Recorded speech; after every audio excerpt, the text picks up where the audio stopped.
যুক্তরাষ্ট্রের সাবেক president Donald Trump হঠাৎ ঘোষণা দিলেন ইরান ও ইসরায়েল এখন থেকে সম্পূর্ণ যুদ্ধবিরতিতে। কিন্তু প্রশ্ন হলো, আদৌ কি থামবে এই আগুনের খেলা? 24 জন ভোরবেলা ট্রাম্প তার নিজস্ব সামাজিক যোগাযোগ মাধ্যম ট্রুথ সোশ্যালে লিখলেন, ইরান ও ইসরায়েল এখন যুদ্ধ থেকে পিছু হটতে রাজি হয়েছে। এই বিবৃতিতে আলোড়ন তোলে বিশ্বজুড়ে, বিশেষ করে মধ্যপ্রাচ্যে। ইরানের তরফ থেকে জানানো হয়েছে তাদের যুদ্ধ চালিয়ে যাওয়ার ইচ্ছে নেই যদি ইসরায়েল আর অবৈধ হামলা না চালায়। এক প্রকার স্পষ্ট বার্তা, প্রথম আঘাত না হলে তারা পাল্টা আক্রমণ করবে না।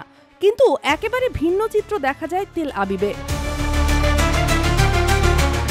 ইসরায়েলের প্রধানমন্ত্রী নেতানিয়াহু যুদ্ধবিরতির বিষয়ে এখনও মুখ খোলেননি, বরং তিনি জরুরি নিরাপত্তা বৈঠকে ডাকেন এবং মন্ত্রীদের জনসম্মুখে কোনো বিবৃতি না দিতে নির্দেশ দেন। দুই পক্ষ যুদ্ধ থামাবে বললেও বাস্তবে চলছে পাল্টাপাল্টি হামলা। আল জাজিরা জানায়, মাত্র 1 ঘণ্টায় ইরান 6টি ক্ষেপণাস্ত্র হামলা চালিয়েছে। ইসরায়েলের বিভিন্ন এলাকায় তাতে 3 জন নিহত ও বহু আহত। তেহরানের আকাশে আবার দেখা গেছে ধোঁয়ার কুণ্ডলী। সিএনএনের যাচাইকৃত ছবিতে ধরা পড়ে ইসরায়েলের হামলার আলামত। যুদ্ধবিরতির ঘোষণা যতই আশাব্যঞ্জক হোক না কেন, মাটিতে এখনো রক্ত ঝরছে। রাজনৈতিক বক্তব্য আর সামরিক বাস্তবতার মধ্যে যে ফারাক, তা যেন আরও স্পষ্ট হয়ে উঠছে। এই সংঘাত আসলেই থামবে নাকি আরও বড় ধ্বংস ডেকে আনবে, তা সময়ই বলবে। Sheikh Masuma, Daily Hour, Bangladesh.